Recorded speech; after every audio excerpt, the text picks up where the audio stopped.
City Live, a platform to sharing your thoughts. नमस्कार दोस्तों, event talks की श्रृंखला में आपका स्वागत है। जैसा कि आप सभी लोग जानते हैं कि इवेंट मैनेजर्स डे की ओर से इवेंट टॉक्स की एक श्रृंखला आयोजित की जा रही है, जिसके अंदर हम अलग अलग लोगों से, अलग अलग कलाकारों से, अलग अलग इवेंट मैनेजर्स से मिलते हैं, उनके भाव जानते हैं और किस तरीके से हम अपनी इंडस्ट्री को बेहतर बना सकते हैं, क्या नया कर सकते हैं, किन चीज़ों को आत्मसात करते हैं, उसके ऊपर मंथन करते हैं। इसी के दौरान आज हम आपकी मुलाकात एक विश्व की प्रसिद्ध नृत्यांगना कोलीना शक्ति से करवा रहे हैं, जो कि बेसिकली जन्मी हिंदुस्तान में नहीं है, जिनका जन्म अमेरिका के अंदर हुआ और उन्हें अपना बचपन वहीं बिताया, लेकिन राजस्थान के प्रति, हिंदुस्तान के प्रति जो उनकी मोहब्बत थी, जो उनका प्यार था, वो उनको इस धरती पे खींच लाया।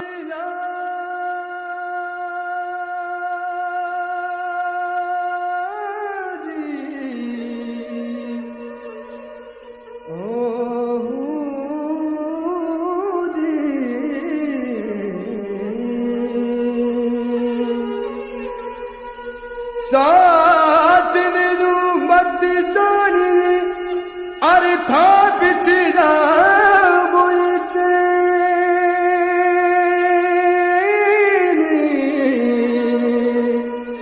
ओ जी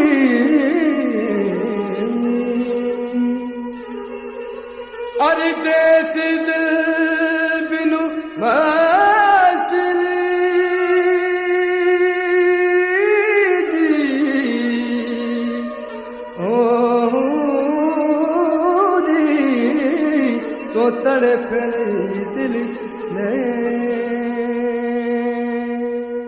और ना सिर्फ खींच लाया, बल्कि वो आज हमारे साथ हैं, यहीं रहती हैं। पुष्कर में उन्होंने अपना मकाम स्थापित किया है और भारतीय नृत्य की कलाओं के अंदर वो पारंगत हैं। तो कलीना, आपका बहुत बहुत स्वागत है। Welcome welcome. First I would like to know what attracted you to India, to its dances, to its culture. How you came to India? I came to India for the dance. So I came to India to study Odissi, and then from there I came to Rajasthan in search of the folk dance. So as we know, folk dance, there aren't schools set up. It's not so easy to find training in folk dance. So it took long time for me to visit many villages and communities and get to know people to study Rajasthani dance. But basically I came to India because the dances of India are so rich, the arts of India, the music, so rich that I came to study, and I am still studying. So I don't know when I'll be done studying, so let's hope that we have a good life here in India. I would like to repeat my question. What attracted you? What is different? There are many hundreds of dance forms worldwide, globally. What attracted you about Rajasthan, or we can say India? Well, the dances of India attracted me. It's hard to say, for many reasons. I think the aesthetic overall is just so rich and so detailed and full of meaning and symbolism. But actually, really more the question is why I stayed with Indian dance, because I have studied many dances of the world, Western dance, and then also Middle Eastern dance and Persian dance. So the thing that keeps me going deeper into Indian dance really is the depth, is the scholarship, is the music, the depth of the music.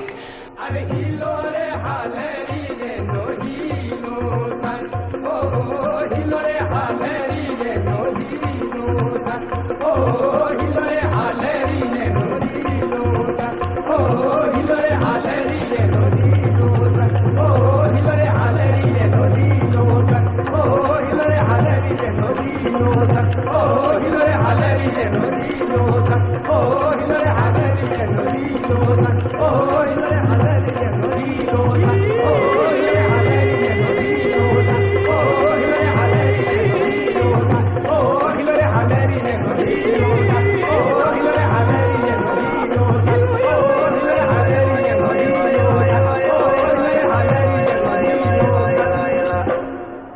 is there any special reason to stay at Pushkar? We know Pushkar is a holy city and it is attraction for all the tourists. But what is the reason behind Colleena's making the center as Pushkar for her dances and for her performances? It's a good question because as an artist, I study with my Odissi guru in Bhubaneswar, which is a center of Odissi dance. And many of the cities in Rajasthan, there are more artists, active artists there. So sometimes it would make sense that I stay in another city. But I'll tell you, in Pushkar, it's really still a village. And so the lifestyle of an artist, and this is something what keeps me staying in India and really invested in Indian arts, is the lifestyle of the artist is very important. So in Pushkar, my life is very simple. I walk to the temple where my school is, inside a beautiful Rangnatha Venugopal Mandir, and this space, very holy, very sacred space, very good energy in this temple, and all day I practice my art. So I'm not stuck in traffic, I'm not running across the city, I just live a very simple life, so I can only focus on my art. So this kind of peace, this kind of devotional meditative atmosphere, it really gives me my energy. It's kind of my secret in my art, is that my sadhana, my daily practice, is very focused, very peaceful in a place like this. So I feel strong to present my art because I have this as a home base, as a place of practice. Great, great. And how do you people respond at your country when they come to know that you are staying at a small village, Pushkar, and learning Indian dances? Because they have a different kind of mind frame about India. So how do they respond, and how then you respond to them? Okay, so yeah, you know, in Pushkar I also have a dance school. So in my dance school there are many international students who come, and we do what I call a cultural immersion, where it's a deep immersive training in Odissi. So they're spending day and night studying Odissi and just practicing the dance, also learning Rajastjani folk dance. And so I try to present the art in a very deep way. So there are people from my home country, from the US, but from all over the world that are really interested, not just to see Indian dance and Indian art, but to participate in it, because there's something that they get from that experience that is so enriching and so such a deep experience, much more than just seeing the performance. So when I perform Indian dance in my own country or in Europe, I think people are startled because there's so much in the aesthetic of Indian art that is very particular, like eye movements and mudras. They kind of catch people from all over the world. People are so excited. They get so excited to see Indian dance. I think nobody can say they don't like Indian dance in the world. So it's very popular, but it's also the audience without some education or cultural background and understanding of what the meaning of the stories are we're acting, or the meaning of the words. So sometimes the depth of it gets lost in translation. But I just really, when I'm on that stage internationally presenting Indian dance, I feel so humbled and I feel so proud. Okay, I was not born in India, but I can still feel proud of India and Indian culture, proud of my gurus, what they've created, so proud of Rajasthani culture, what is sustained and preserved, and the beauty of this art. So I feel very honored, I can't believe I'm the one who gets to present sometimes and introduce people for the first time to these arts and this music, which they might not have seen before. Great. Okay, now I would like to take you to my industry. As you know, I am an event manager, and we are conducting this talk under the banner of Event Managers Day. What do you think, how event management can contribute to develop such art forms and classical arts of the country through their events? Yeah, it's an interesting question because the thing that we know about the arts in India, the history of Indian arts, is patronage has always been key, and why there are so many rich art forms, musical traditions in India is because of the patronage system of royals and how society has kind of set up. And I think now the patronage of a king is kind of shifted over to a more commercial paradigm. So event managers sort of take this place of acting really as patrons, in that sense, choosing the artist, choosing which artist kind of gets the spotlight. And events, the large-scale events in India are something really unique. I mean, in the US, weddings don't happen like this. I just feel like these opportunities are so wonderful that the events are creating opportunity for folk artists, and event managers have a great power over the art, really. They have the power to promote certain styles of art, and how they present the artist is so important because, for example, here in Rajasthan, we have incredibly talented folk musicians, but sometimes event managers are not really appreciating the value. So particularly if it's an international wedding, because if it's a Rajasthani audience, then they have seen the folk music. But the value of the folk artist, I mean, the uniqueness of the folk artist, I think sometimes gets overlooked by events managers, because it's their responsibility to present something in a appropriate way and just an honoring way, so that those artists have a platform to really shine. So I think that there's a lot of power in the events industry to sustain arts, and I hope that responsibility is understood, because really that is also seeing the future of art. So all my friends from my industry, I would request you to please pay a little more attention, as Colleena told us, that we can do wonders, but we are not doing what is actually expected from us. So we'll try to, get better things in future. And what do you think, since you are talking about weddings, what do you think Rajasthan as a wedding destination, how do you brand it globally?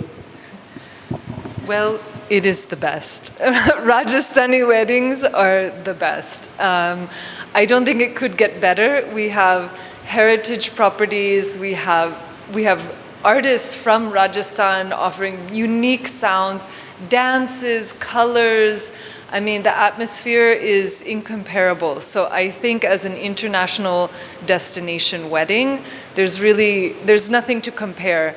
Also, the way I've seen events organized and how heritage properties are being utilized, I think it's extraordinary and really something special. As you have seen the world, you have seen the globe, and you have seen the Rajasthan as well, what rectification, what corrections should be done to uplift the art and culture, folk artists, dances of Rajasthan, and what government should also contribute to do so?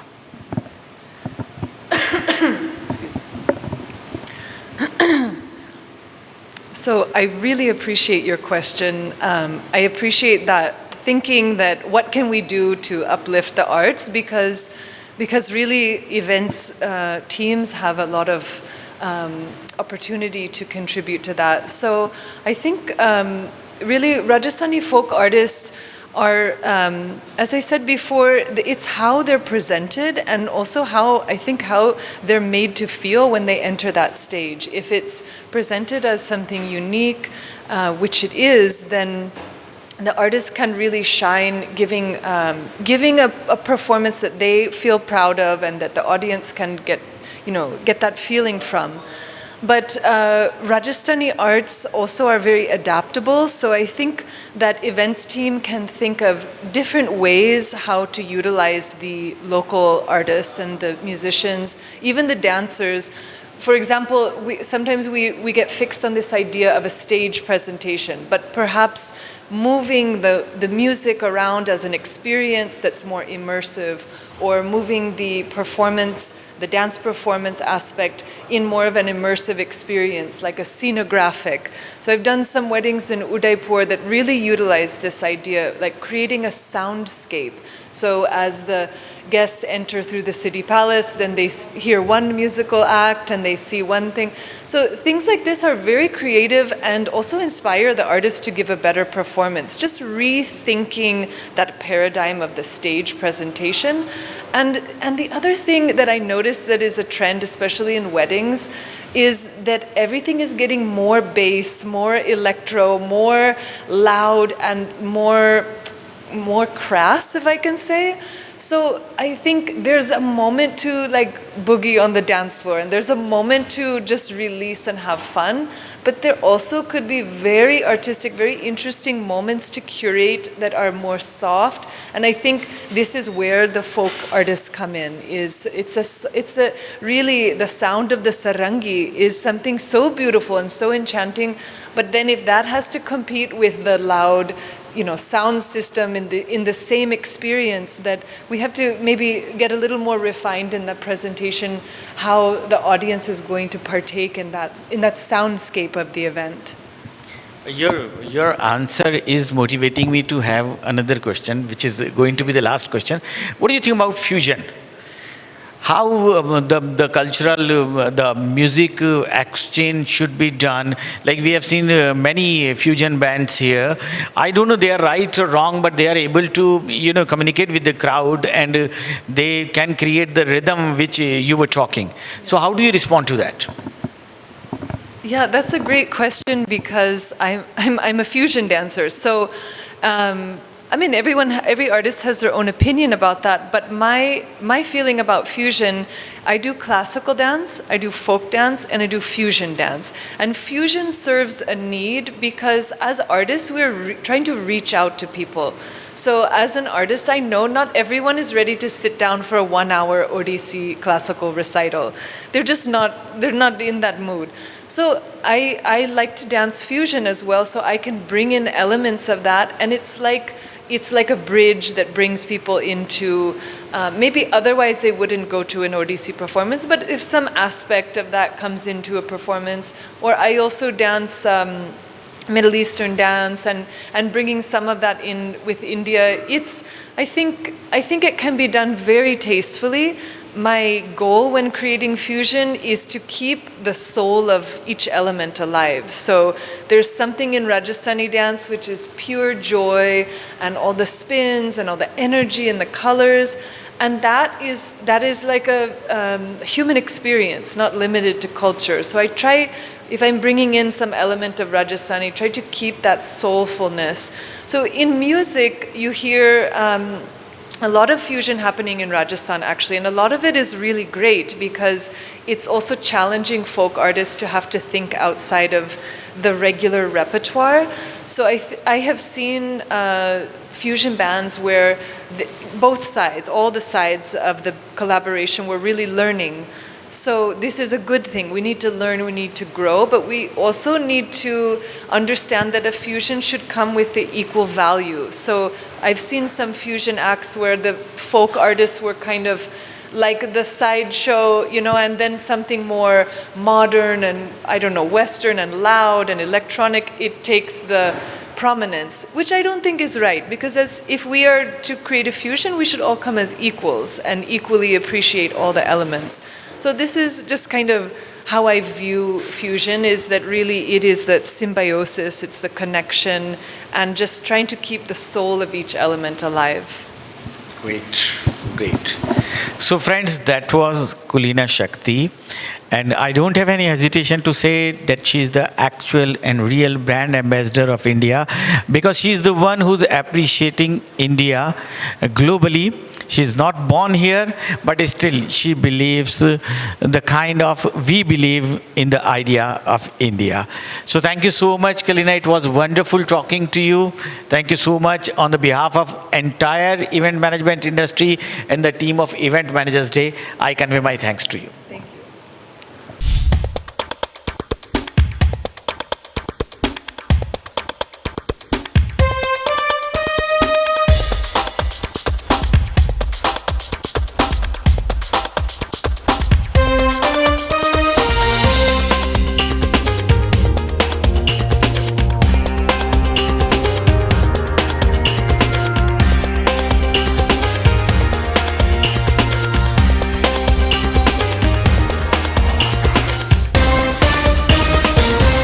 City Live, a platform to sharing your thoughts.